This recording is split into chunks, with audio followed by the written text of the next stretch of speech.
Tanggal 29 Januari tahun 1950 merupakan hari yang tidak bisa dilupakan oleh masyarakat Indonesia. Pada hari itu, salah satu pejuang Indonesia wafat dengan meninggalkan jejak perjuangan yang luar biasa dalam sejarah Indonesia. Adalah seorang laki-laki asal Purbalingga, yang namanya dikenal luas sebagai Jenderal Sudirman. Lahir di Purbalingga, Jawa Tengah, pada tanggal 24 Januari tahun 1916, Jenderal Sudirman berasal dari keluarga sederhana, di mana ayahnya adalah seorang pekerja di pabrik gula Kalibagor, Banyumas, dan ibunya merupakan keturunan Wedana Rembang. Perjuangannya dalam membela tanah air sudah tidak perlu diragukan. Kisahnya yang heroik banyak ditulis ulang dalam buku pelajaran, atau tulisan-tulisan sejarah lainnya. Kegigihan dan rasa tanggung jawabnya seharusnya sudah cukup menjadi motivasi bagi rakyat saat ini. Membaca kisah hidup Jenderal Sudirman memang akan memberikan pandangan patriotisme yang baru dan rasa bela negara. Pasalnya, Jenderal Sudirman sendiri berjuang demi Indonesia dengan kondisi fisik yang tidak layak untuk terjun ke medan perang. Sejak kecil, Sudirman diasuh oleh seorang camat bernama Raden Cokrosunaryo. Namun, Sudirman tidak mengetahui bahwa Cokrosunaryo bukanlah ayah kandungnya, sampai dirinya berusia 18 tahun. Ketika berusia 7 tahun, Sudirman menempuh pendidikan di sekolah pribumi Hollands Inland School. Sudirman kemudian dipindahkan ke sekolah menengah milik taman siswa pada tahun ke-7 sekolah. Pada tahun ke-8, Sudirman pindah ke sekolah menengah Wirotomo karena sekolah taman siswa ditutup oleh ordonansi sekolah liar karena diketahui tidak terdaftar. Sudirman kemudian melanjutkan pendidikannya ke HIK, Sekolah Guru Muhammadiyah, Solo, tapi tidak sampai tamat. Selama menempuh pendidikan di sana, Sudirman pun aktif dalam kegiatan organisasi pramuka Hizbul Wathan. Pada 1936,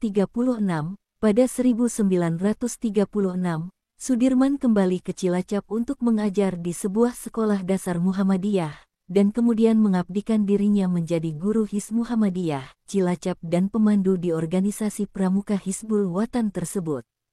Pada zaman penjajahan Jepang tepatnya 1944, Sudirman bergabung dengan Tentara Pembela Tanah Air (PETA) di Bogor. Sehubungan dengan posisinya di masyarakat, Sudirman dijadikan sebagai komandan Daidanco dan dilatih bersama orang lain dengan pangkat yang sama. Pasca Indonesia merdeka dari penjajahan Jepang, ia berhasil merebut senjata pasukan Jepang di Banyumas. Kemudian beliau diangkat menjadi komandan batalion di Kroya setelah menyelesaikan pendidikannya.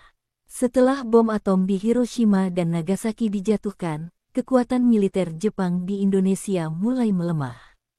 Sudirman yang saat itu ditahan di Bogor, mulai memimpin rekan-rekannya untuk melakukan pelarian. Sudirman pun pergi ke Jakarta, yang kemudian bertemu dengan Soekarno dan Muhammad Hatta. Kedua proklamator tersebut meminta Sudirman untuk memimpin pasukan melawan Jepang di Jakarta.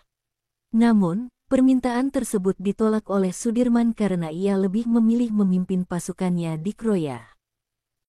Perjuangan bangsa Indonesia untuk lepas dari pengaruh Belanda memang sangat berat. Bahkan ketika teks proklamasi dibacakan pada 1945, Belanda masih tidak ingin melepaskan Indonesia begitu saja. Saudara-saudara sekalian, saya telah minta saudara-saudara hadir di sini untuk menyaksikan satu peristiwa maha penting dalam sejarah kita. Berpuluh-puluh tahun kita bangsa Indonesia telah berjuang untuk kemerdekaan tanah air kita. Bahkan telah beratus-ratus tahun. Gelombang aksi kita untuk mencapai kemerdekaan kita itu ada naiknya dan ada turunnya. Tetapi jiwa kita tetap menuju ke arah cita-cita. Juga di dalam zaman Jepang, usaha kita untuk mencapai kemerdekaan nasional tidak berhenti-henti. Di dalam zaman Jepang ini, tampaknya saja kita menyandarkan diri kepada mereka.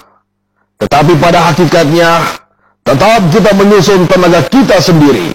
Tetap kita percaya kepada kekuatan sendiri. Sekarang, tibalah saatnya kita benar-benar mengambil nasib bangsa dan nasib tanah air di dalam tangan kita sendiri. Hanya bangsa yang berani mengambil nasib dalam tangan sendiri akan dapat berdiri dengan kuatnya. Maka kami tadi malam telah mengadakan musyawarah dengan pemuka-pemuka rakyat Indonesia dari seluruh Indonesia. Permusyawaratan itu seia sekata berpendapat bahwa sekaranglah datang saatnya untuk menyatakan kemerdekaan kita. Saudara-saudara, dengan ini kami nyatakan kebulatan tekad itu. Dengarlah proklamasi kami. Proklamasi. Kami, bangsa Indonesia, dengan ini menyatakan kemerdekaan Indonesia. Hal-hal yang mengenai pemindahan kekuasaan dan lain-lain diselenggarakan dengan cara saksama dan dalam tempo yang sesingkat-singkatnya. Jakarta, 17 Agustus 1945. Atas nama bangsa Indonesia, Soekarno-Hatta. Demikianlah saudara-saudara, kita sekarang telah merdeka. Tidak ada satu ikatan lagi yang mengikat tanah air kita dan bangsa kita. Alih-alih memberi ucapan selamat, yang datang justru pasukan Belanda yang siap menggempur Indonesia kembali. Setelah Indonesia mengikrarkan proklamasi pada 1945, pemerintah mendirikan BKR, Badan Keamanan Rakyat, dengan